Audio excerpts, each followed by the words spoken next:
Merry Christmas! Hi, this is Chris from Leicester Till I Die. Thank you for watching and listening. Have a very Merry Christmas and Happy New Year.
This is your host, Chris. No! God, please, no! No! I know, I'm sorry, but he's cheap and available. How rude! Indeed. Good evening. Ho fucking ho. That's all I can say. I bought this before Christmas. Oh dear, did I think it was going to be needed as much as it was on Boxing Day. What the fuck was that? I'm going to take it off because after 10 minutes it starts itching. There we go. It's either the hat or VD. I'm not sure which, to be honest with you. But anyway, I I did the watch along, as you know, on Boxing Day because you guys wanted it, yeah, I kind of wish I hadn't. I mean, it was up there with Arsenal, Spurs, Brighton. I mean, the game was over after a minute, and it was fucking dear as well. I'd run out of talking of spirit. Just in case you think that's lemonade, that's pure gin. Let me just say that's what Leicester has driven me to. But look, we have got some Leicester fans in. We've got a Newcastle fan in. Try and be magnanimous with them, eh? He's one of the few Newcastle fans who's still talking to me. Scott is in. Good evening, good afternoon, good morning, good day. Welcome along. Can we push the reset button or have Vardy back in a cast of his wrist? Vardy. I didn't even know he'd come on. I hadn't seen it come up on the screen, but people who were there tell me different, and we'll see that later. And as Scott says there, please hit the like button and subscribe to the channel, and subscribe to all these guys' channels who are in the link below. You thought it was Jen. I can't even talk now. Marcus, he's a bit of a Geordie. At least you're drinking good. And Geordie, yeah, you're still talking to me, mate. You know it was tongue in cheek. Well, let's get the guys in, and we can get this over as quick as we can. First of all, he's just passed over the 19 subscriptions. We need to get him to that £1,000 followers, so he can get monetized. Let's welcome him in from the final whistle. It is Jack. Good evening, sir. How are you? Yes, Chris, I'm fine. Had a great Christmas until Leicester City turned up at the door. But, yeah, it wasn't the Boxing Day we expected. We expected joy and fun at the King Power. Instead, we got misery in Newcastle, stuffing us like a turkey. Just a little bit. Look, new channel, like I said, you've done really well to get to 900. Well done. We need to get you to that 1,000. Where can people find you? Your links are in the chat below on YouTube, but where just give a shout out to where people can find you. People can find me at the Final Whistle on YouTube. We do match previews, match reviews, Premier League predictions, match day vlogs, and yeah, all things football. So if you enjoy your football and you have a football craving, then I'm the channel for you. So come in, check me out, subscribe to my channel. Let's get to 1,000. Really appreciate all the support so far since starting up just over 5 months ago. So yeah, if you can, please go and check out my channel. It'd be really much appreciated. But yeah, go and find me at the Final Whistle.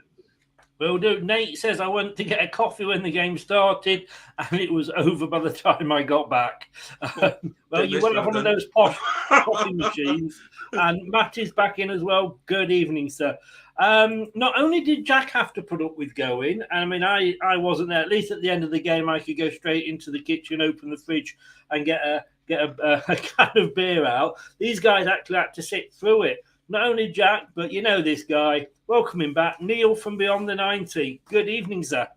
Good evening. Just to clear it up, I wasn't at the game. I watched it at home with Amazon Prime. Oh, did you? Sorry, I thought you got a season ticket. I thought you'd gone, mate. No, I don't have a season ticket as of yet. Hopefully, when the new stadium expansion, I'll get one. But yeah, I've been going for years. Never thought I needed one.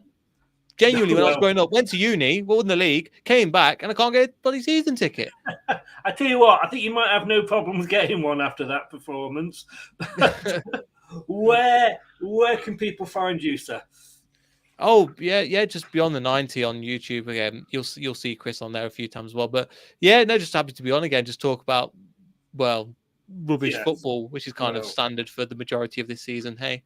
Yeah, and oh god, he's in. I'm sorry about this, guys. I have put a restraining order out against him, but Dan is in from Turf Moor House.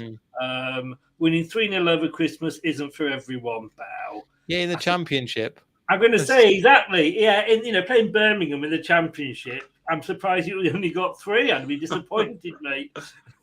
Problem is, he'll be back next season. Hey, look, one of us has got to be happy. One of us has got to have a smile on our face. And unfortunately, it's not Leicester fans. I was on his channel before the game, being very, very confident. Just shows what I know. Pete, good evening, sir. How are you?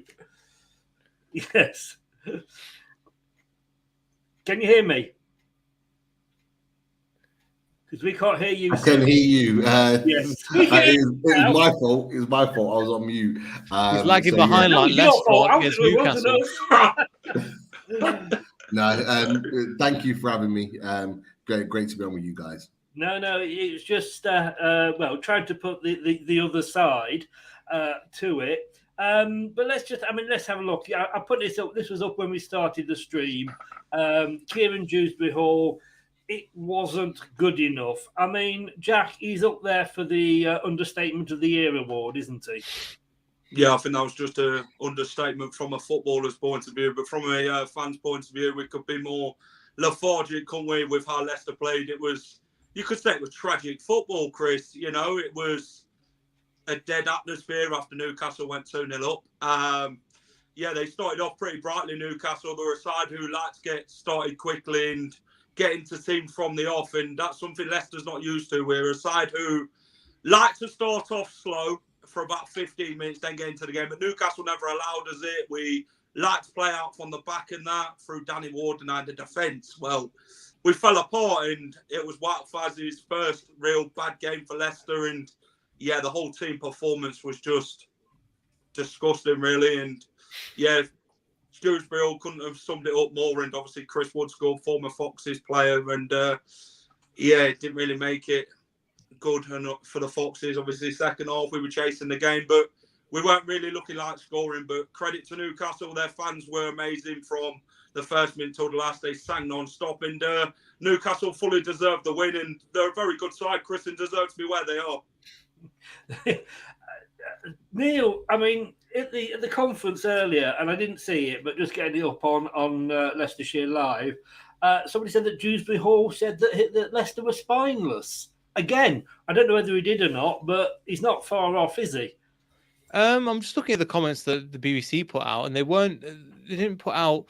They didn't say. They said there could be complacency again, but how can it be when you're bottom half of the league? You'll look at yourself in the mirror and think, we really want to push the season, but this can't happen. And that's the thing. So in terms of our performance, it wasn't good enough. But again, people are saying Dewsbury Hall is he's bang on the money, but he cares about this club. He wants this club to go good places. And for too many years, we've seen players, and even the manager, come out and said, we weren't good enough. I was like, not good enough. We're talking about we've lost 5-2, and he shifted the blame. At least he's come out and spoke with his heart, and you can't expect an amazing performance, but at least he's come out and said something, because the amount of times been, we weren't good enough. I want to hear this. I want to hear the honest truth. And we're raging. I'm absolutely distraught that why are we performing so badly? I want to hear that because it's fine. Because then at least he sees it as a fan. And there's so many times that they've probably seen it where a player comes out and they just say the same old generic Barnum statement again and again. So I'm really glad that he did, because we know that he's a good player, and he genuinely cares, and as much as we do, the fans. I mean, Pete, you can. It was like all your Christmases come at once. I mean, I think Steve Bruce's Newcastle could have beaten us 3 or 4-0 on that performance. No, they wouldn't. No. Steve Bruce's Newcastle was an absolute disgrace, and what's even more of a disgrace is that there's probably 5 or maybe even 6 of those players that played on Boxing Day that were a part of Steve Bruce's team, which says everything about the manager and the regime beforehand. But look, this game always means a little bit more to me because I was born and raised in Leicester. Been a Newcastle fan for 30 years now. So it always means a little bit more. What did you do who did you support for the first 20 years? All right. Adding on those 20 years of my life, I was nearly 8 years old when I first started supporting Newcastle. And funny enough, some people will blame my dad for this. All the Leicester fans do. That my dad switched the TV on one day, and it was Newcastle winning to get promoted to the Premier League, and they beat Leicester 7-1 at St James's Park. That was my first ever Newcastle game that I watched on TV, just purely by chance. And Nicole scoring a hat trick that day, I was hooked, and he was the guy that I followed and supported Newcastle ever since. Do you know something, Pete? You can stick the knife in, but when you twist it as well by bringing all those, I'm just giving you the background about what. I can easily do this. Remember, anyway, guys, let's carry on without him. To be fair, if it was, I think he makes a good point. If it was under Bruce, they would have 1-0 up, and they would have sat back, and we would have won the game. I genuinely think that's how it would have happened. The amount of just poor. Newcastle was so poor under him, and he's a manager. Well, and he just started. It's rubbish. His press conference felt so bad. The last time we played against you at the King Power under Steve Bruce, what score was it? I think it was 5-0. 5-0. I was there. It was an absolute disgrace. So that for me just tells you everything you need to know. But look, I've got to be honest. We're a differently built team now. Eddie Howe has completely revamped Newcastle United from top to bottom, not just the playing staff, coaching staff, everything within Newcastle has completely changed. And this is why you're seeing performances like you saw on Boxing Day on the pitch. That type of performance isn't a one-off. We've been doing that for the majority of this season. And yeah, it was, from my point of view, it was brilliant to see, to be a part of that atmosphere. I've got to be honest, lads. I need to ask you this question. What is going on with the Leicester fans? I didn't hear one song being sang. I saw fans leaving after 30 minutes. What is going on? Like, it is absolute madness.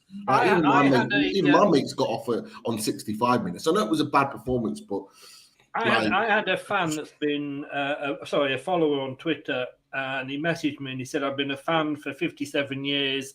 I've never, ever left a game early at at either Filbert Street or the King Power. But he said, I left, I think it was half time he left. I mean, I don't know. I mean, I just want to read this because Craig, who's one of the co-hosts with me, he can't make it tonight, but he did send me something to read out. And he just said here, don't get me wrong, we weren't good, but then I won't have a knee-jerk reaction after one dodgy performance, after the last half a dozen we'd put in. If there had been no World Cup and that performance came the week after the away win at West Ham with no Maddison, then I don't think the reaction would have been as extreme as it has been. We were bad, they were good. Don't expect much away at Liverpool, but if it was bad against Fulham in the next home game, then there's more cause for concern.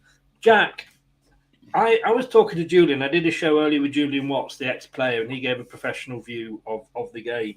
And I said to him, I cannot decide about Brendan Rodgers. It's he has one day I'm on one side of the fence, the next week I'm on the other.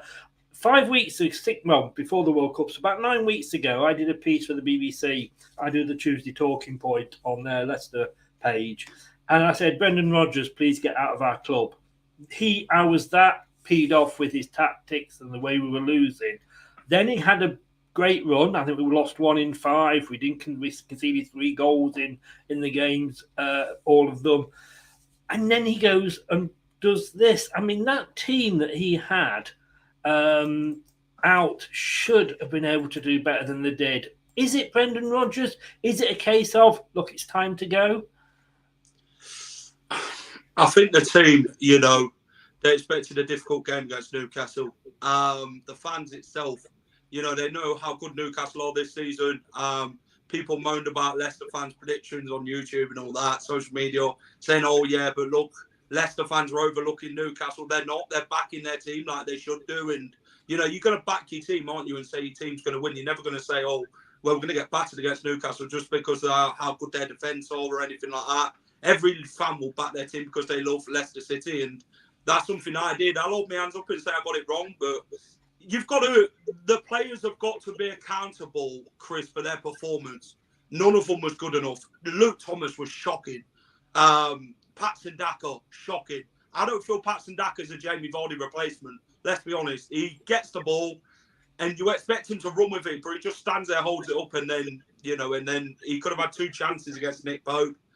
Went round him once, probably should have put it away. And then the second one, he just waited for the Newcastle player to shove him in the back. So I think, the team performance was shocking. Newcastle got 2 goals and, yeah, the atmosphere itself,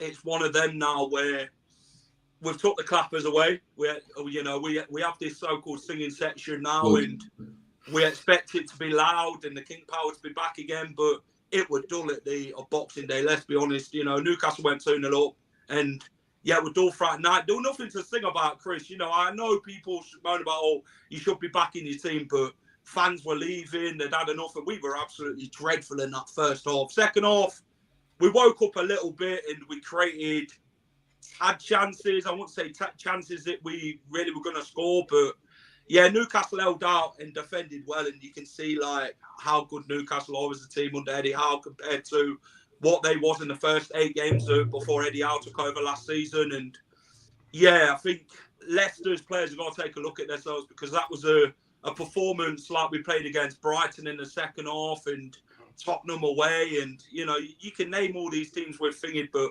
the run that we've been on, Chris, we've played Wolves, Leeds, Forest, West Ham, Everton. They're teams who's in that relegation battle this season, teams who can't hit a barn door, you know what I'm saying?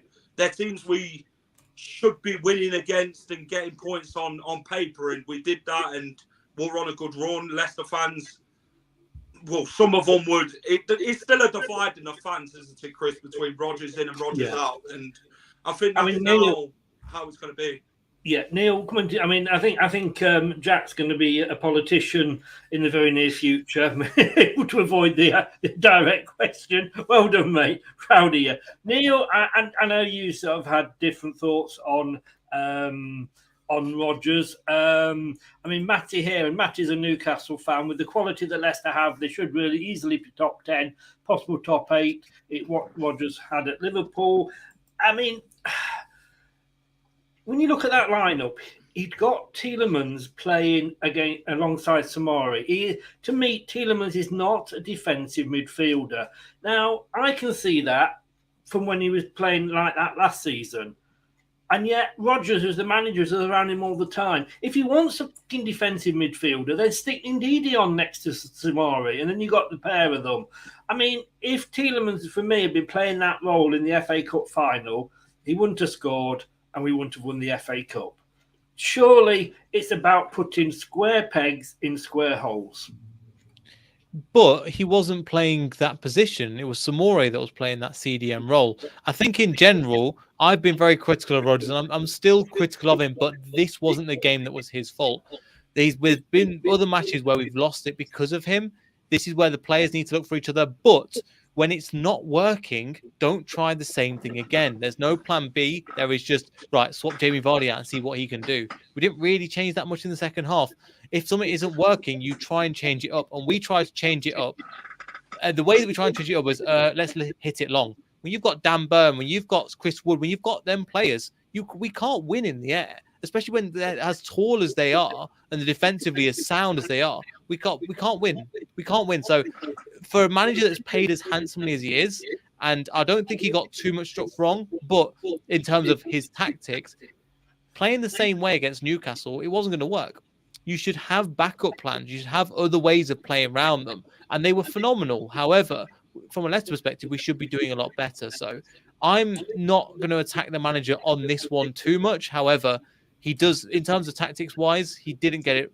He didn't get it right, in my opinion. And if things aren't working, change it. Don't just think, oh, we're just going to take one strike off, put another one on, and continue playing the same way. But I mean, I've got to be honest with you. I've got to disagree with you on that one. And as much as I've been a Brendan supporter, I have wavered this season. To me, I think he has to take most of the blame. And I think the tactics were bad. I think making one substitution at half time when we're already 3-0 down, and that is a like for like swap. Vardy, if I hadn't seen it come up on the screen that he was on, I don't think I saw him, to be honest with you. I think that was a waste of a substitution. 5 substitutes, we only made 3. I said, Neil, I'll stick with you for this one before I go on to Pete. I said about Wales at the World Cup, no Bale, no Wales. Mm-hmm. It's almost like for us, no Maddison, no Leicester. No Tielemans, no Leicester. If these players are not on form, we don't perform as a team. But we've still got good enough quality individually. Like, you look at the likes of Wild Fast that can hold up. Sorry? And we should be down to the manager to be getting those. He should be looking at what he's got and playing to their strengths. But he couldn't have really played a too much stronger side. He played the strongest side against Newcastle that he could. On paper. Do you not think Vardy should be starting ahead of Daka? Yeah. So I'm not too. Yeah. I mean, to be fair, Iniacho, who's had good spells for you, last season and the season before that, he had a great run a couple of seasons ago. But like, for me, Patson Daka was the Vardy replacement, and he came with huge credentials, huge pedigree when he came through the door. You guys beat a number of teams to sign him, but I tell you what, Sven Botman bullied him for that first half. He had to. I said it after about 25 minutes. I said, you watch, Daka's going to get subbed and Vardy will be on at half time. And I knew it was going to happen because he was getting bullied all over the place. He did not know how to handle being the sole striker against those 2 centre-backs. However, I know you guys have said about Vardy, he wasn't at it, blah, blah, blah. He actually stretched us in the second half. He pulled us into channels. He pulled Sven Botman out of position. And Sven Botman isn't easily pulled out of position. He's one of the top performing centre-backs in the Premier League this season. He's top class. And he caused a few problems in and around the box when the ball dropped. He did cause more problems, albeit not enough to really warrant a clear-cut chance. But I thought he was better. And that's why, for me, even at, what is he now, 36, 35? 35. Yeah, even at 35, he's still the best that you've got. And I'm genuinely shocked. Maybe it's because I'm thinking about what he did 3 or 4 years ago, but I'm genuinely shocked that he's on the bench for you guys. I don't see it. I don't see Patson Daka being any better than Vardy. Iniacho, hit and miss. I just don't see it. Jose Perez, do not get me started on him. Jesus Christ. I'm so glad you paid 30 million. I've got to be honest with you. When I spoke earlier to Julian Watts, the ex-player, he does see things differently. Because he thought Luke Thomas had a good game. He thought Perez had a decent game. But it's all about opinions. Jack, let's take you up on that. Vardy, he can't play 90 minutes week in, week out, 2 games a week. We know that. But, surely we said about, I think it was yourself that said about the 2 up front. It worked so well for us in that one season. Yeah. And it wasn't a choice that Brendan happily made. He was forced into it by injuries. Played the 2 up front. Inacho ended up top goal scorer. Vardy got on a new lease of life as the provider. Yep. And then as soon as the next season came along, fuck that off. I'm going to go back to 1 up front. This is what gets it with me. He's so fucking stubborn. And it's that stubbornness for me that is, if he's not careful, and I know, Top likes him and he stuck with him earlier in the season or what have you, but surely, I mean, there's stubborn and the stubborn, isn't there? Yeah, and Brendan's one of them. He falls out with players so easily. You know, you can't really say much to Brendan because you'll be dropped. Look at Sionju. You know, Dennis Pratt are in that situation as well with Brendan. If you say too much then and you're not happy, then he'll drop you and say, I don't want you playing again. So, you know, the Jamie Vardy situation, let's be honest, you know, he's got to play 2 against Newcastle. He's got to go 2 up front. You know, it will stretch the game, sure. Botman, you know, they'd have been stretched in that first half if we'd have started with 2 up front, you know. But like I say with Vardy, you know, he's still better than Daka. I don't feel he offers what Vardy offers. I know it's a big shoes to fill, but Daka's had, a year and a half now at the club. And yes, he scored 4 goals against Spartak Moscow, but quite a few Leicester fans are writing him off saying he's just a pace merchant, innit? And I'm not one of them myself because I want Patson Daka to do well, but I don't feel Daka's a lone striker. He needs that support. I mean, Nacho, he helps out, you know, like you said, Chris. Nacho and Vardy. Vardy's there. That's because Vardy has got more to his game than what fans think. You know, as Leicester fans, we know what he can offer. Premier League supporters, they're just like, he's a goal scorer, innit? That's all he is. But he's not. He shows in the second half against Newcastle, he offers more than what people actually assume to think about him. So, yeah, Vardy's still better than Daka. And, yeah, I'd have started Vardy up front and just Daka as the 2. A quick question on Daka. Did we get him in or get a striker in a season too late? If he'd had that other season when Jamie Vardy was still reasonably at his peak, that he might now be look at Soyuncu. He had a whole season without even coming on the pitch to get prepared for when Maguire left. I think that's one of them you can't really answer, innit, Chris, as a fan. You know, is it a striker too late? Is it a striker too early? Who knows in football? You've got to find the right module and the right style of football to suit strikers. And with Daka, I don't feel he suits the style of football that Brendan Rodgers wants to play. And when he signed from the Austrian club, they played 2 up front and they played to his strengths. With Brendan, I don't feel he does enough of that. Neel, talking about being stubborn, Brendan Rodgers, let's face it, we had a manager who you couldn't get any more stubborn than in Nigel Pearson. But you know, and he was forced into changes, which eventually meant we did the Great Escape. I mean, Soyuncu, not good enough for us, mid-Premier League table, and yet he's being hunted by a regular quarter-finalist in the Champions League in Atletico Madrid. I mean, I can't... Surely him and Faze, to me, would be the perfect centre-back pairing. Be the most iconic hair centre back pairing. That's so true. But in terms of this is what we're talking about. This is what I mentioned, Chris, before when I was about, I won't say this time last year, early 2022, when I was saying I don't like the manager. This is one of the things I had about him. Too stubborn, and Iheanacho, I think, is one of the most informed players in the last 10 years in terms of finishing in the Premier League. But Brendan doesn't play him unless he's absolutely forced to. If we're going to play 2 up top, my thing is, it's what formation do you go with? Because if you have to go with 4-4-2. We don't have a right winger. We're going to have to stick Mark Albrighton, who's coming towards the end of his career. Brendan Rodgers I only fancy him at right back. Let's be honest. He's not really that player.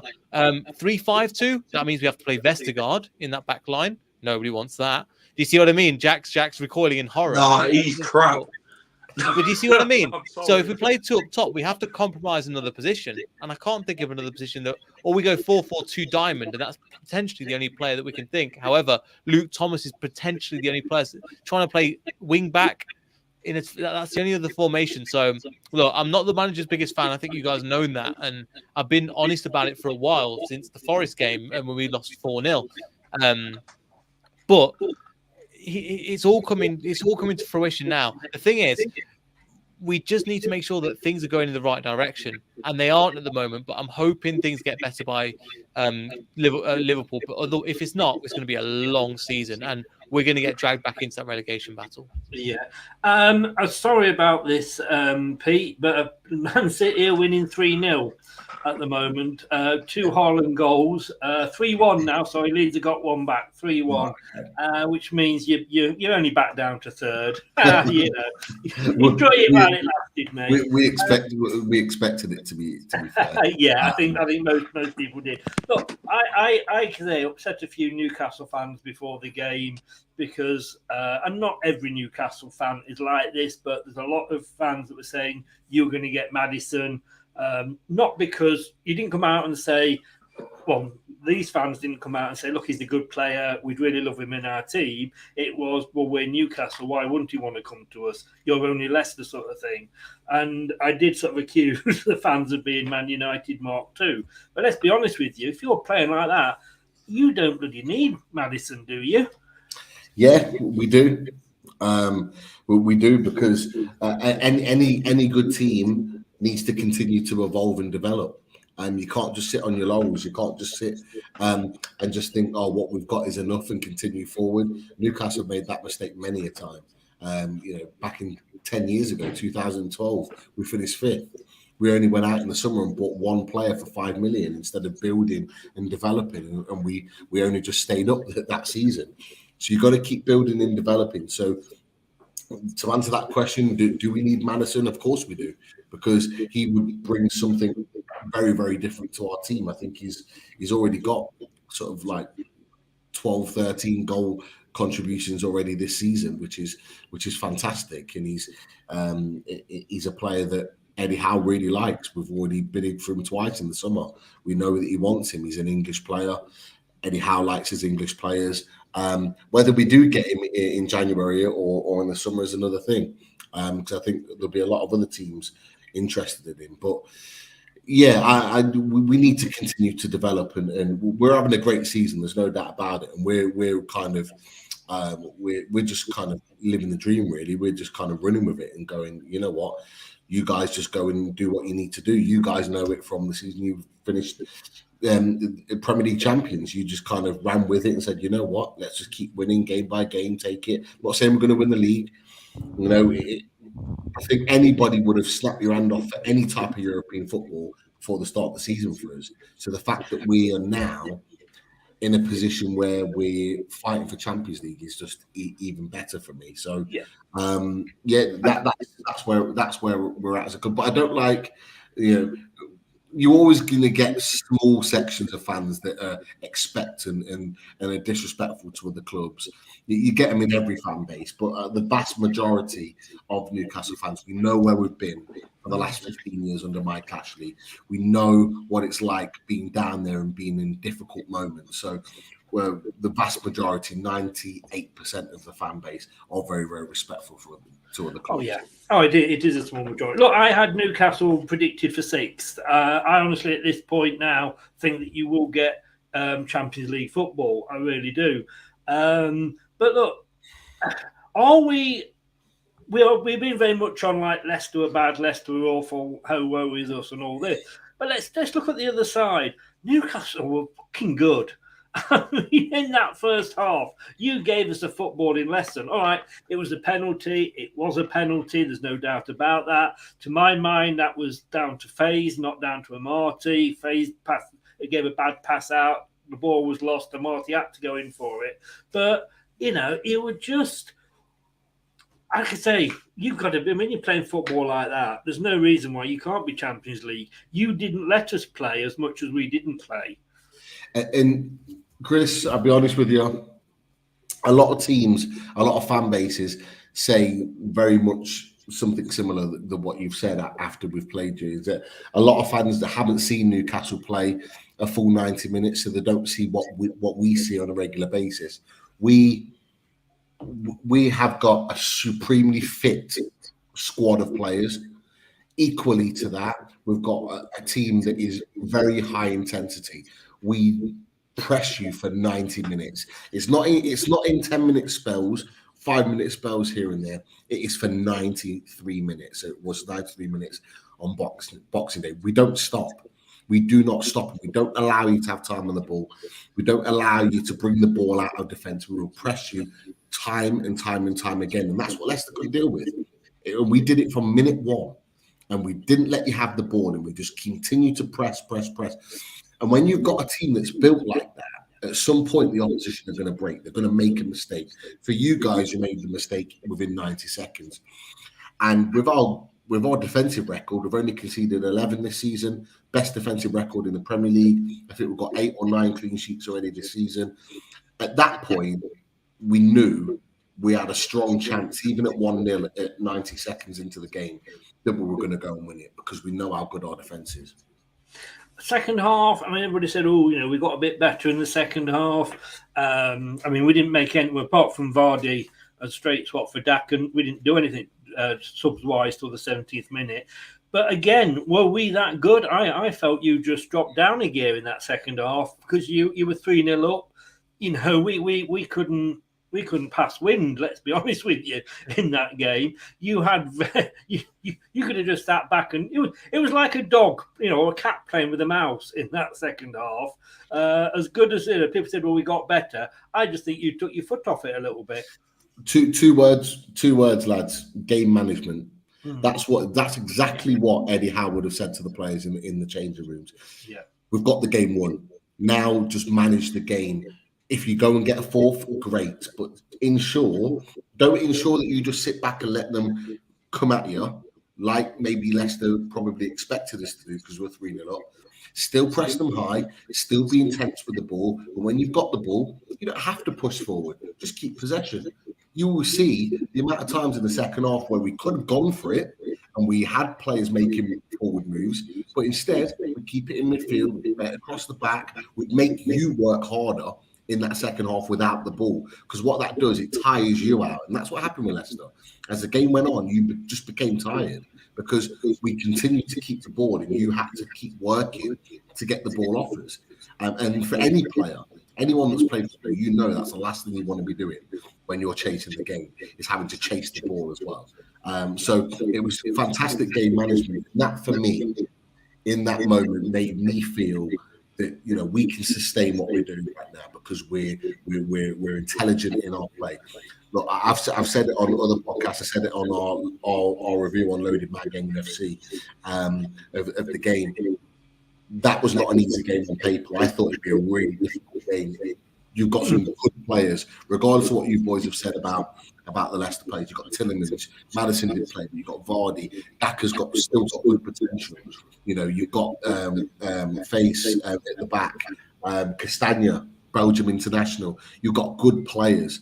You've got a good manager, one of the most highly paid managers in the Premier League. Although you might not agree with that, you're a good team, and we respected you by putting that performance out that we did on Boxing Day, to respect the fact that you are a good team in our eyes. No, appreciate that. Thank you, Jack. Game management, something that Brendan doesn't seem to understand. And it's not the first time that we've said this. One substitute at half time, like for like, no change in style or anything. Second half, no substitutions till the 70th minute. And then with about 5 minutes to go at the end of the game, he brings on Ndidi. I mean, wow, let's bring on another central defender and hold on to our 3-0 loss, shall we? I mean, he seems to be being outthought. He was outthought by Steven Gerrard. He's been outthought by Arteta. And yet he's supposed to be this great tactical coach. Yeah, to win a game of football, it's about game management. It's how you go about your game and how you go about your business and beating the other team.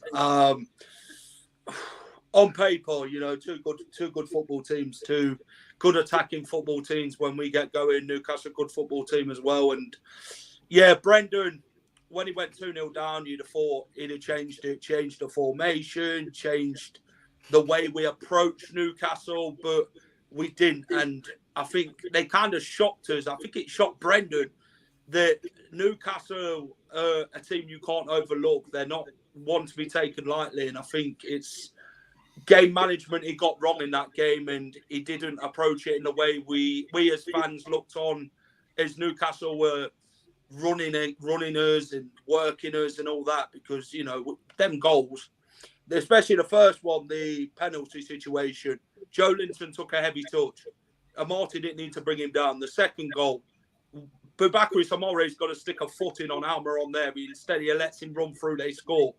The third goal, marking from corners, we've seen it mostly this season from set pieces, that teams score from corners. That's the first time they've scored from a corner against Leicester in a while, these Premier League sides. And yeah, like Pete says, it's about game management. It's how you approach the game, and you can't show the opponent respect. You've got to take the game to the opponent, Chris, and you want to set out every game to win. You don't want to set out to lose and get battered the way Newcastle stuffed us. Do you know what I mean? Indeed.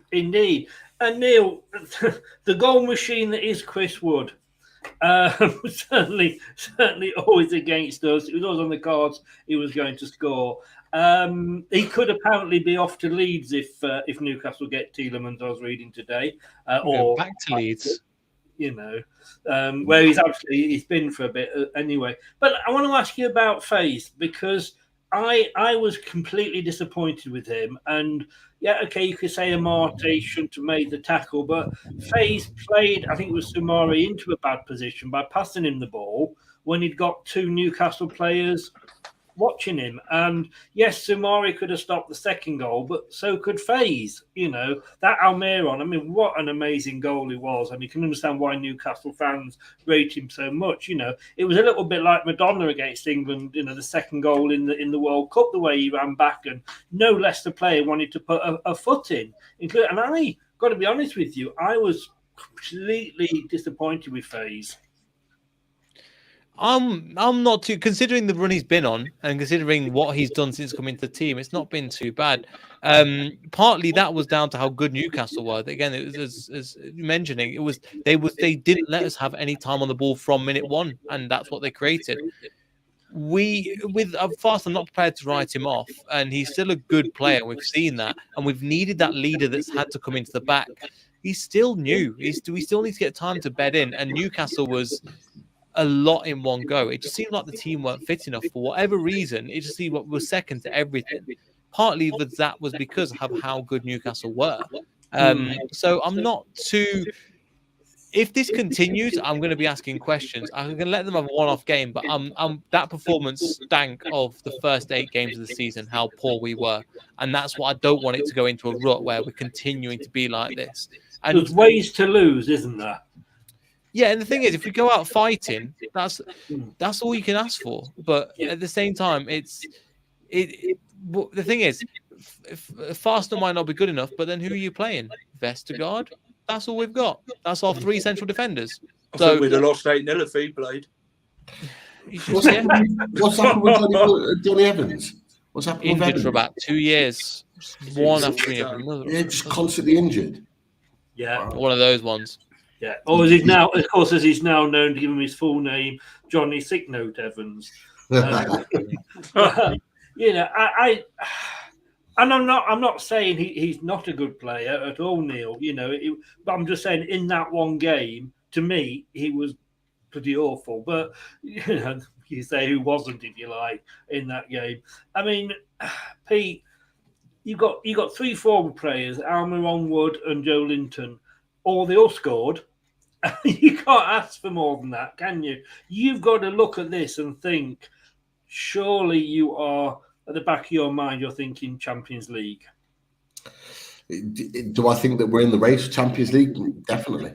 There's no doubt about it. And that's unusual for me to say. Like, that feels weird, me saying that, because of where we've been for so long. But we are genuinely Champions League contenders this season. The way we're performing, I don't see it letting up. And the reason being is because we were doing this last season. So it's not just a one-season wonder. We've been doing it for a calendar year now. So it's something that's built into our DNA. So I do think we are Champions League contenders. It doesn't mean that I think we're guaranteed it or we're going to get it. It's great being second and sitting third in the league, but we know the Premier League can change very, very quickly. But the one thing that we haven't mentioned is that, Callum Wilson was meant to play. He was unwell and didn't make the game. We've got Alexander Isak, who we paid 58 million for. He's only played 3 games for us, and he's been out since October. And he's going to come back into the team. So although I'm saying, we need to keep signing players in January, we're going to get those boys back as well to make us even stronger. ASM hasn't started a game since August when he scored that wonder goal against Wolves on the volley. He's come on and made sub appearances. He came on and I think he got 9-10 minutes at the end of the game. But when he's back fit and firing, he'll be starting, and we just strengthen the team already, and that's the great thing, is that we're doing this without some of our best players playing, some of our most important players playing, which again just fills me with confidence that we can do it. But let's see. I'm not looking too far ahead. We've got Leeds New Year's Eve, and then we've got a massive game next Tuesday, Arsenal at the Emirates. So that'll be the big test for us. Going there, it'll be a big game. But look, it's one of those things. I think from a Leicester perspective, I think you boys mentioned it as well. I wouldn't read too much into that performance. Boxing Day, there was a lot of factors that went against you, mostly from Newcastle and how we kind of played. But I think you get Maddison back fit. I think that you'll get back to winning ways. That's unless he goes in January. Yeah, I mean, thank you. I would say though, just to somebody that we've experienced the lows and the highs, don't buy into the hype. Just enjoy you've been through crap football. You're like, I want to just disassociate and escape from the football. I'm going to work to escape from the football. Just enjoy every moment as it comes, man. That's what I'd say, because we've been in that position where people were saying to us, are you going to win the league? I said, we'll see. Until about the last month, and I was like, we'll see what we can do. Don't let people put you off. Just do what you do, and just enjoy it and breathe it in. And so don't try and think too much ahead of we're going to get Champions League. It looks like you are, but don't think about that. Just enjoy the football, because you've had so much crap football for so many years. Just enjoy it, man. Do you know what I mean? Right. You're absolutely right, and that's exactly what we do. We're just taking it game by game and just enjoying the fact that we're not crap. So finally, after 15 years, 14 years of those 15 years under Mike Ashley, we were crap. Now we're not. Yeah. So Darren's just said here, we just beat you easily. Give us some respect at least. To be honest with you, mate, you've come in late to the chat. If you want to go back and watch it from the start, I think you'll find that a lot of respect has been given to Newcastle. So if you're going to come in and make comments like that, just think about what we might have said before you joined us. Coming late to the party, you miss all the good bits. Jack, I want to say to you though, I mean, he said there, not looking too far ahead. But, we've got Liverpool and Fulham, but, we've then got an FA Cup against Gillingham, which you would hope we would win. Then we've got Forest. And in the middle of that, we have a return match against Newcastle in the quarterfinals of the Carabao Cup. It was written in the stars, wasn't it? It was totally written in the stars, that. I mean, I'm being honest with you, I'm shitting myself, because we've not even got a home advantage on that one. Yeah, I think as Leicester fans now, we've got to take it game by game. We'll see where we are after the Forest game. If we're back in the relegation battle, we need to find a way to get out of it. But it's all going to depend on January, Chris. This is the issue with Leicester now. It's January's the problem. It's where we strengthen. Newcastle showed us where we're weak in the team and where we actually need to strengthen in positions. We can see where we are as a football team. And we ain't played a team in the top 10 yet, have we really, who's challenged us the way Newcastle did. Everton and that, they're in that relegation battle, isn't they? But Arsenal as well, yeah. But I'm on about after the Spurs game, do you get what I'm saying? We played all these teams who's fighting this relegation battle, who didn't really put a foot in against us, really. No disrespect, but...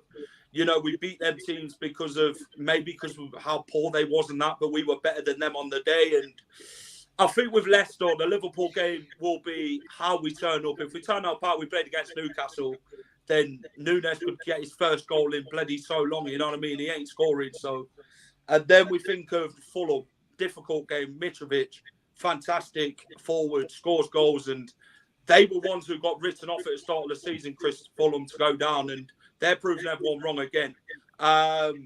Forest, it's the East Midlands derby, isn't it? You know, Leicester's got to get up for that game like we didn't get up for it in the FA Cup last season. But like I say to Peter, the Newcastle fan, is enjoy every moment as a football fan. In that 15-16 season, we enjoyed it. People said, oh, Leicester win the league, this, that and the other. But you don't think about it. But then, as a fan myself, going to Manchester City and turning them over the way we did and getting that goal against Southampton, the 1-0 in the West Ham game, late minutes on, and the Norwich game as well.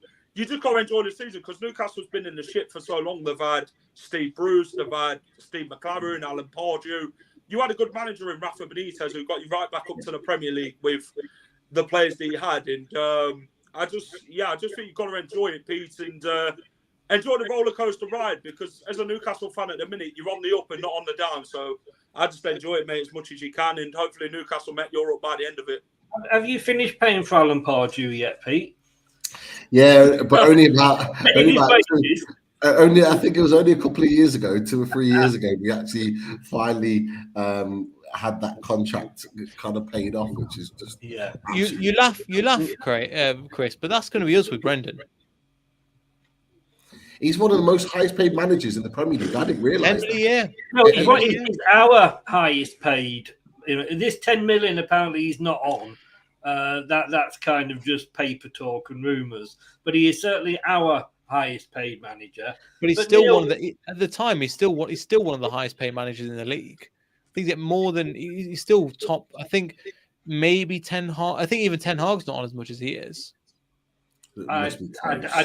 I don't know, to be honest with you. But look, I mean, we're 13th, Neel. I mean, let's not forget there was a time when we'd be sat here in January, 13th, we'd be happy. And we haven't, despite the loss and despite how bad it was against Newcastle, we haven't actually dropped down. But that's only because everybody below us has lost as well. You know, we're having a West Ham lost, Leeds lost tonight, Bournemouth did, Everton. I think there's only Wolves, actually, that have won below us in the Premier League this season. So, I mean, if we stay up, is it a case of, it's because there are worse teams than us? Does it matter as long as we stay up and build up for next year? Well, it depends on the ambitions of the owners and the squad and the manager. The ambition shouldn't be just to stay up. The ambition should be to fight for Europe. Top's come out and said that, yes, we've had a tough year, but we've still got enough quality to go to places and put teams to bed. And that's not asking too much. So we can ask for just to give effort wise. So we should be looking. And the thing is, we're only a few points away from going up in the table, but we're only a few points. We're going to the relegation zone. So this is true. There's lots of teams. Newcastle are gone. There's certain teams that are gone, but I think people like Manchester United, Chelsea, Liverpool, we're not sure what's happening with them. They're not stable clubs. We could jump up that table, but that's more to do with them messing up than us doing really well. It's still on our own hands to go and achieve, but we will have to see because I'm not too confident about the rest of the season, but we'll have to see. Pete, I want to let you go because we're going to start talking transfers and everything in a bit. But I just want to bring this point up that Matt has asked. Before you go, question for Pete: would you rather have us win the League Cup or finish in the top 4? He'd rather win the World Cup. The World Cup, that'd be good. He'd sooner win the League Cup. Look, it's a tough question because top 4 allows us to grow and develop as a club, allows us to attract better players playing in the Champions League. In terms of progression, it helps us that way. But we haven't won a trophy since 1960, late 60s. So I think when I was asked, won a trophy more recently than you. Yeah, That's not bad, because we had the same thing when we won the FA Cup, and they're like, "What would you rather have?" My thing is, why not try both? It's nothing to say you can't get both, and you've got a good enough team. You've not got Europe. You've got a good enough team to go for that top 4 and get a trophy. So the idea is, it has to be one or the other. No, dream big. Yeah. But you're absolutely right, and Eddie Howe will go for both. He's already promised us. We had managers under Mike Ashley where Mike Ashley told managers like Pardew, like Rafa Benitez, to play the second string. The owner was telling them, the manager, to play the second string. So we've been awful in cups. Eddie Howe said this season, we're going for the cups. We're going to go strong. We'll go full strength against you guys in the quarterfinal. We'll go all out for it. To get into a semi-final of a cup, we've not been in a semi-final for God knows how long. So we will go all out for it. You're right. Why not go for both? But yeah.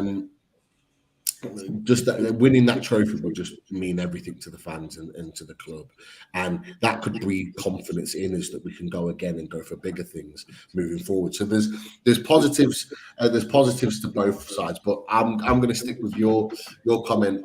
Why not go for both? Yeah. Pete, thank you so much for coming on.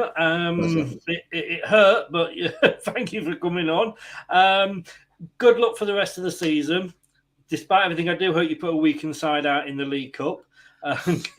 You've got Champions League to play for. We've got relegation to fight. Give us a chance here.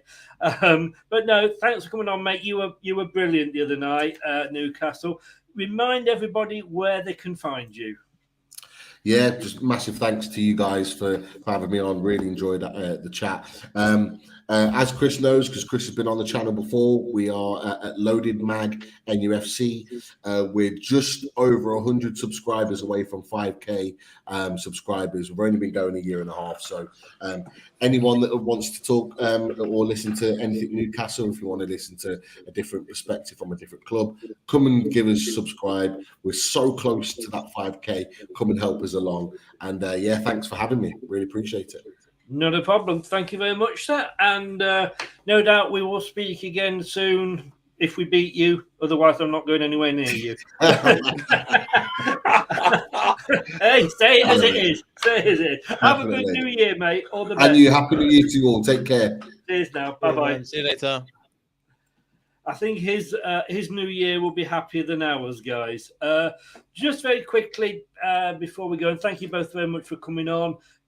Looking at the January transfer window and having a quick look through some of the questions from his press conference today. He wants to do business sooner than later, and he's now looking for 3 positions, right midfield, left back and centre back, I believe it is. Who do you think we should be going for, Neil? I've no idea. What it is? Do you know what it is, Chris? There's always somebody that we get linked. We're like, we could put all these names out and all the names that have linked, and they're always Berardi, and then nothing. Lookman comes in last minute. It was Gozens. Castagna comes in last minute. There was a Kanji. There was a couple of other players that were linked to us, and then we got Fast last minute. I trust our recruitment. And now that we've got Martin Glover in, I'm really excited to see what he's been working on. Because obviously they've been working on this for a while now, since he's come in August. Let the guys, let them do what they do best. And so in terms of who we're going to get, it's the profile that's more important. I'm just hoping for, similar to Fast, young leadership, good mentality, and a player that's going to take us forward in terms of what we need for the rest of the time. Gakpo, Jack, is one that's been mentioned. Gakpo? Yeah. He's gone to Liverpool. Well, yeah, I mean, this is what I'm saying. Are you all right, Chris? That gin is strong. Gakpo turn around. Yeah, I mean, maybe I'm reading that wrong. It's under the transfer bit on the Leicester Mercury.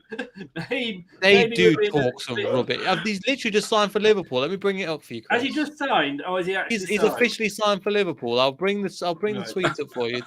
Right. I don't know where they got that from. I'm not disputing that. I'm just reading. Maybe I'm dreaming. That hope. Yeah, bring it up, Chris. Look, it's here. On the official. Hi, Liverpool fans. He's there. Quite a day, but I'm next picture. They're all doing all the tours and stuff. No. Like I say, I'm just reading, from the thing. But all right, then let me put it this way, then, for you, Jack. Ongoing conversations with Soyuncu and Martin Evans. Would you keep any of those? Would you let them go? Contracts expired at the end of the season. I mean, we keep saying about Evans and he's the experienced one we need, but what's the point of having him if he's never going to bloody play? Evans for me is finished. He's only there now for the experience. I don't think he's going to get back into that Leicester team again due to the injuries and that. He's been frozen out by Brendan Rodgers for so long now since that Tottenham game last season away from home where he blamed him for that tackle and all that. Ain't seen him since. We only seen him against Manchester City. We didn't see him after that. Now Atletico Madrid are after him, and I think he'd rather Atletico Madrid than Leicester at the minute. Amorti is good to fill in. So he'd be one out of the three I'd keep. So, yeah, for me. And then Tielemans, well, that offer's been on the table for a very long time now, which is believed that he turned a few offers down from Leicester, but there's ongoing discussions now with him. So it could be the case that they make Yuri Tielemans captain, give him the money that he wants, and they keep him. So who knows where Leicester's transfer window is going to end up. But we need to get it done early and be ambitious as we can. Yeah, and I did read the words transfer and Gatco in the wrong order. I think that's what it was. And look, for God's sake, you're on the wrong L team. Let's get Messi in. You know, hey, Ronaldo's available. What about him? Yeah, that's what we need. Another striker. Did he play a right wing? I'm paying him How £2 long million is it going to take us to sort this right wing position out, Neel? We've had so many attempts to get it right, and we're always going to. Well, the answer was. I'm just hoping Glover has an idea what we're doing. We've tried different options. It's not what the thing is. Brendan Rodgers is talking a lot in the press conference. We've come out and he's doing the same thing that he did in the summer. So I'm not expecting us to bring in anybody, maybe even on loan potentially, because we got financial troubles. Because we're still waiting for the final money to come in. People are expecting this a massive transfer window. Don't expect it. We will have a couple of players potentially on loan with an option to buy, or it will be players that you've never heard of. People are linking us to Maguire and Keane. We won't get them. We'll get another Foss. We'll go, who's he? What league's he from? I have no idea. Okay, will it be all right? Well, time will tell. It's true. That's how we've done business going forward. So the idea of all of these players that we've heard of, they never come to light. So it's just let them do what they got to do. We trust we remember signing crap players for years and years and years. So who's that? I don't know. Terrible. Right, bin him off.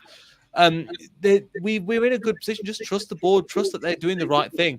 They've got the right man in terms of set pieces. Yes, I know we conceded one. That was more on Samore's fault, in my opinion. But we've got better at set pieces. They brought in a head of recruitment who's decent. We know what we're doing. But it just leave it to them, because the more we try and challenge it, the more that all these links come out lead to absolutely nothing. Leicester Live's not too good. News Now, you get all these players and nothing ever happens. So I'm not too bothered. No. And he said here, when we're talking about funds, Brendan said, I only get told what's available. Well, he obviously wasn't told in the summer.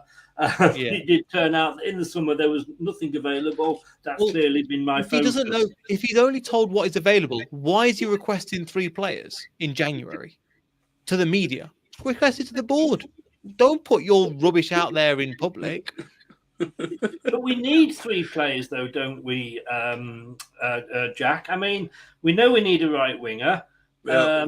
I wouldn't keep Evans on because I think, he's just, like I say, why pay him those fans, not big wages possibly compared to some other players. We're paying for his medical bills, aren't we, Chris? Exactly. So why not let him go? Keep him on in a coaching role or something if you want to. But you need your qualifications and stuff to be a decent. We can't do that. It's not Kevin Phillips anymore, mate. We've got to get. We're going for a decent position. We can't say, you'll be a coach. Do you know what I mean? What I'm saying is, he can start in some capacity, and he can earn those badges. He's not going to walk into the job, obviously, but shouldn't we be making the most of our ex-players and helping them get through these badges? There's a lot of talk about Wes Morgan. Has he done his coaching badges yet? I don't know. But, give him the youth players or whatever it is whatever he's allowed to do, and help him get his badges. Because we were letting this experience go, and he has got a hell of a lot of experience. But I can't see the point of keeping him on as a player when he's never going to play for us. Like Jack said, we are paying for his medical bills. Yeah. No, it's true though. I think we've been paying for medical bills for every player, Chris, in the last 3 years. You think that's bad? Ryan Bertrand played 3 games pre-season. Yeah, you think that's bad? At least his contract ends at the end of the year, so we did definitely. Yeah, I'm surprised he wasn't mention him. Oh my god! Brendan said we had a period of time now to know what we need. Hopefully, we can get that done sooner rather than later. That's the plan. Hopefully, that can take place early in the window. Again, Jack, are Brendan and Top talking this time? Because they obviously weren't talking in the summer. No, Brendan was getting excited about this big rebuild, isn't he? Getting rid of everybody. Pissing off the squad. We need a new left back. Luke Thomas is not good enough for where we actually want to be as a football club. I get he's young, but anyone could play well against MK Dons, can't they, in the cup? Against these teams who are ruthless and that, he's like how Chilwell used to be, and he can't deal with it. But I think, we need a right winger. We've had Diabate, we've had Undor, we've had Rashid Gazelle as well. So the Diabate that everybody was creaming themselves over because he got 2 against Peterborough in an early round of the FA Cup. But I just forgot he existed. Yes. I forgot he played for Leicester. I was thinking about Ghazal and Under. Completely forgot about Diabate. We've got to get it right, and I mean we've now got like you say a transfer guru in. So hopefully we're gonna maybe start getting things right again now. We waited long enough for him after all, but yeah, I think we're going to see a lot of players being let go. I mean, like you say, Bertrand surely's got to go. Vestergaard, I just don't know what to make of him. I mean, it's just a giant, isn't it? It's all he is. He's a lamppost. But he's not. Jack, imagine if you're that tall and you're not good in the air. It makes no sense. How is he not good in the air, though? It's like he's got sandbags on his legs. But just stand there. And then you're a physical presence. He's just, I don't He's got no pace either. He can't even run. He's like a tree. Welcome to the Eric Vestergaard appreciation show. You can do that next stream, mate. I'll leave that for that one. In fairness, I haven't done any transfer shows because until we've got something concrete. Thank you. Yeah, I can't see the point. 50 million. Yeah, I mean, I was doing that much during the rumours, isn't it? Yeah, it's for just me. I'm just until we trust me, guys. Some bloke on Twitter means nothing unless it comes from John Percy, Rob Tanner, Jordan Blackwell's quite good. There's only a handful of people that are genuinely decent sources in terms of Leicester. Apart from that, I don't really trust anybody. No. I'm a little bit worried because we were, and I'll end on this now, is that it's almost the same conversation we were having at the end of last season. And we've got to accept that if we're not going to sort of be where we have been the last couple of seasons, we're not going to attract the sort of players that we want to get there. But we're not a Manchester United, or we haven't got the name. We're not a Newcastle, and we haven't got that sort of money. What do we need to do for the rest? What should our target be? I'll come to you first, Neel. What should our target be for the rest of this season? We're about to go into the new year. I don't expect we're going to get much from Liverpool. But then we've got, say, Fulham. We've got Gillingham in the FA Cup. We've got Forest who are struggling like we are. What should our ambition be for this season? Single digits. Finish somewhere between 6th and 10th. I think we are still good enough to go for a European space. People might call me absolutely crazy, but not because we're absolutely brilliant. It's because the rest of the teams around us aren't great. I mean, Brighton are they're a few points, 6 points ahead of us. Chelsea, Fulham are in 9th, Brentford are in 10th, Crystal Palace, we're 13th. They're not great. Liverpool aren't great. Brighton, hit and miss. Chelsea, they're not great defensively at the moment. They're spending loads of money. Like Fulham, they're doing well, but they're catchable. Like they said 8th. I'm saying from 6th to 10th. I think we can genuinely do that. And people might call, oh, we can go up to 6th. We could. The thing is, we've seen this team turn it on and play some fantastic football. I know Jack was mentioning earlier, certain teams that we're playing. Leeds came at us. West Ham, normally a bogey team for us, that we managed to keep them quiet. That we know how to play football, so we've seen both sides of it, but we're so unpredictable. We don't know what's happening. Our ambitions is to get into Europe season in, season out, and we should be looking at a minimum 10th. Minimum. You think Top's happy if we finish 11th? He's going, what the hell? I've spent all this money. I've went to FFP first to finish 11th. Hell no. Jack, are you crazy and think we can make single figures? Yeah, it's not crazy. No, I'm only joking because you said it. You said people might call you crazy. It's like John Lennon out here. Yeah, I'm not the only one. I predicted us to finish 7th at the start of the season. I know people might call me mad, but then people said depending on the window. I said yeah, exactly. But yeah, this Leicester team's got quality. You know, we can turn it on like Neel says, but we can also be turned off. Do you get what I'm saying? We can be hit and miss Leicester at times. We can go and beat big teams, but then go and lose to the crappiest team in the league. We've seen it been done like the Cardiff team that year where we lost 1-0 in the 96th minute. You know, but yeah, I think with Leicester, we've got to finish as high as we can. We've got to go and beat teams we should be beating now. Go and beat Fulham, go and beat Forest, get some out of the Liverpool game. Even a point would matter, innit? If you got points at Anfield, you'd be happy with it as a Leicester fan. You'd take that, because that would be a massive confidence boost for the players to build on going into the Fulham game. So I'd say we're not in a relegation battle now. We've really just got to focus on the up, Chris. And like Neel said, there's teams like Brighton and that, you know, we can get past in Chelsea as well in Liverpool. So why can't we go and finish in the top 10 in the table? Yeah. No, and you know, we are 4 points off the relegation zone, but we're only 3 points off 10th. Yeah. Like you say, so it all does depend obviously what the other teams do. As bad as we are, like I say, you know, we managed to play that badly and lose that badly to Newcastle, but we haven't actually dropped any places because everybody below us is bad. I think there's 3 worse teams than us in this division that will go down. So I think Southampton are probably dead and buried. I'm still not sure about Forest, to be honest with you. And then take your pick from Wolves. I mean, look at Leeds. I mean, you know, not so long ago we were saying Jesse Marsh is playing his last game, managing his last game, sorry. Then he goes on an amazing run.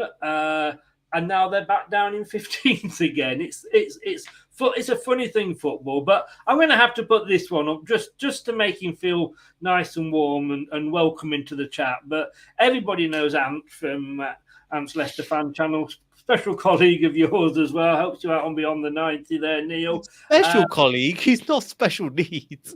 Special colleague. Well, I don't know, with comments like that, Sean Dyche time. I mean, you know, okay, I'll take it back now. Yeah. Brexit football. Exactly. I know where I was going with that. I think he's off to Norwich, to be honest with you, if the rumours are true. Guys, look, you know, it is what it is. This is Leicester. We always say there's no. It's always a roller coaster, isn't it? Following Leicester, but thanks so much for coming on. I would say having had a good Christmas, forgetting the football. New year to come, Neel. Like I say, your details will be in the description below on YouTube. But just give a shout out where people can find you on the old internet. Oh, thank you, Chris. Yeah, just Beyond the 90 LCFC, so you can see the logo here and things like that. But yeah, no, thanks for having me on, Chris. Just Beyond the 90, Facebook, Twitter, all that good stuff, YouTube as well. Brilliant, mate. Thank you so much for coming on. And Jack, the same with you. How can people find you? People can find me at The Final Whistle on YouTube. We do everything to do with Leicester City. We're a football content creator channel. Go follow us Instagram, Twitter, TikTok, wherever you find us at The Final Whistle. Please go give us a follow. Subscribe to the channel, and you won't be not entertained. So, yeah, please go and follow us. You cannot, the three crazy guys, like three wise monkeys, hear no evil, see no evil, speak no evil. Maybe not wise is the wrong word. Guys, have a great new year. Cheers. Fingers crossed that we just not have, it's not like the Custer's Last Stand on Friday, and that we can at least. Who remembers this time last season, we were walking off the pitch with Brendan Rodgers blowing smoke up Hamza Chowdhury's backside for playing so well, and few months later, he was away at Watford. But hey, that's football for you. It's just the same thing but Sionchu this time. Sorry? It's just the same thing but Sionchu this year. Yes, probably. We'll just take your pick. Thanks very much, guys. Have a good new year. Take care. Cheers, Chris. Cheers, guys. Thank you. Cheers, Chris. Thank you. Cheers. Thanks to Neel and thanks to Jack there for joining us. Just a couple of points to end on here. Brian Langston, who does my match reports on Leicester Till I Die on the website, which of course we are on at all the W's at LeicesterTillIDie.com. His report, he ended with these words: I'm hoping this was a one-off and the manager sorts out the rubbish I saw against the Geordies. And then you've got Craig, who, as you all know, is a co-host with me on here. Not a special co-host. Let's not go that far. That's Ant on the 90. He was at the match and he said, "Don't get me wrong, we weren't good, but then I won't have a knee-jerk reaction after one dodgy performance. After the last half a dozen we put in, if there had been no World Cup and that performance came the week after the away win at West Ham with no Maddison, then I don't think the reaction would have been as extreme as it has been. We were bad, they were good. Don't expect much away at Liverpool, but if we're as bad against Fulham on the next home game, then there's more cause for concern." Indeed, there will be. Like you say, let's not knee-jerk reaction, but it was just you accept a certain performance. And Julian Watts, like I said, the ex-Leicester player who was on the show earlier, it is on the YouTube site. If you haven't seen that, go and check it out. But he went along with his 15-year-old son, and he plays football for his under 16 side. And he sat there with his dad and looked at Leicester and went, "Dad, are these Premier League players? I don't mind us losing." And I've said this numerous times, how often under Pearson, when we had that great escape year, we were losing games, but we were fighting. And you don't mind if you go out. We could not have passed wind against Newcastle United. I actually put a tweet out in the middle of that game saying, just a note to the Leicester players, we're playing in blue. That's who you should be trying to pass the ball to. I tell you what, the problem we've got is with so many injuries, and then you've got to question, we've got this fantastic new training facility, but we seem to be getting all these injuries all the time. What's going on? We need to do something. We haven't got the players to bring in to cover those that we're leaving out if we have to leave them out. Is it a case of no Tielemans, no Leicester, no Maddison at no Leicester? It's a bit frightening because they could both be going in this January window, which we are about 3 days off hitting. Honestly, you know what it's going to be like come the January transfer window? We are going to be sat there going, yeah, we're going to have a five-a-side game left of this. But we are going to be back. And what is coming up after this show? Let me tell you.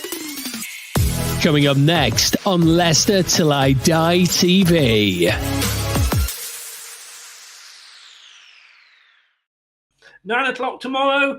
It is the Leicester-Liverpool preview show. I'll be doing it with Doug from the Dugout TV channel, and we're doing a joint presentation so you can watch us on both channels. If you are new to the channel, this channel, please give us a subscribe. You've been really good to me over Christmas with the subscribe, and it does help. Smash the like button. That's free. That doesn't commit you to anything at all. What that does is gets the channel out into places it wouldn't normally be out in. Hey, we've got this in a few days as well.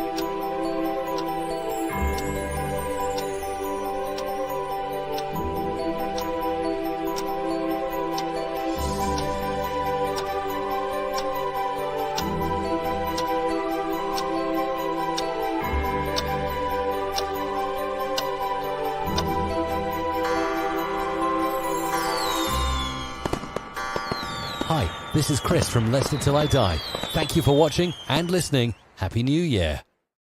Indeed.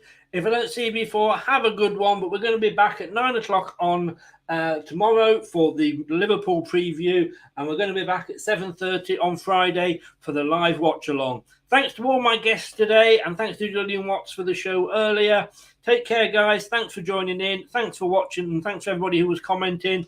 I will see you tomorrow at 9 o'clock. Good night now.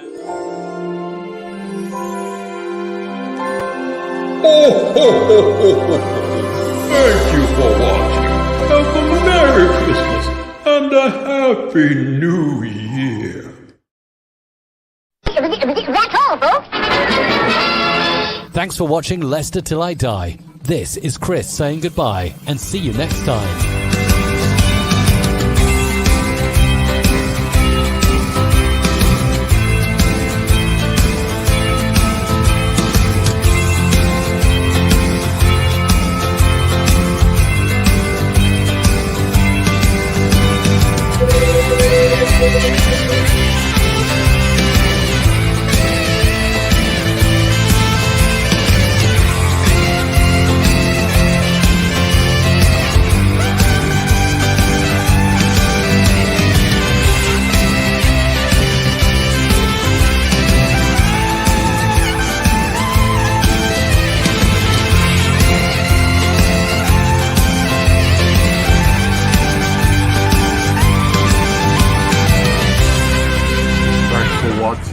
These videos are tremendous.